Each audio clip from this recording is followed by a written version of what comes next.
Durante la República... Durante la República, Campoamor luchó por el voto femenino y la igualdad de derechos.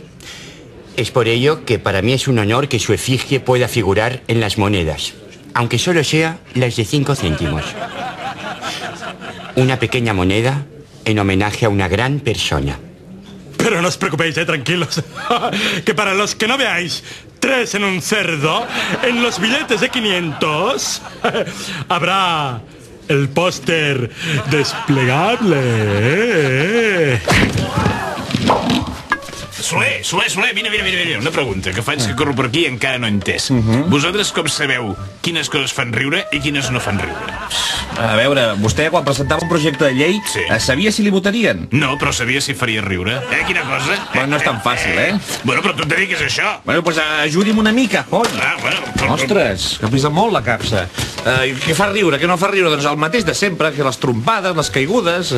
Ja, o sigui, un tio que cau per terra... Això fa riure? A veure, si vostè està fent una acció en primer terme i involuntàriament provoca una caiguda en segon terme, doncs això fa riure. Veu?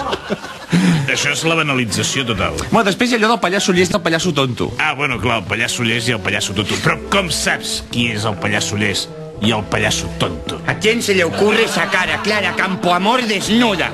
Pero no dijisteis que queríais mujeres destetadas. Mujeres destacadas, Joan. ¡Ay! Se me ha ido el santo y seña. ¡Teresa!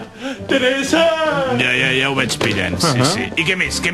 Bueno, en política també funciona molt allò de treure figures de la política, figures importants, amb actituds impròpies. Actituds impròpies? Això no fa riure ningú. Doncs si no li agrada, no pregunti, coi. Soler, què són actituds impròpies? Tu, Soler, que t'estic parlant, què són actituds impròpies? Soler... Hòstia, està bo, no? Actituds impròpies. Què tal?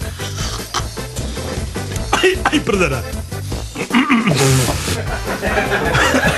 És que m'he ennuegat de veritat, és molt fort, Soler. Jo hacía el gag i m'he salido de verdad.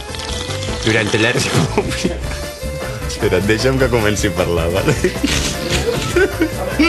Vostè quan presentava un projecte de llei sabia si votaria...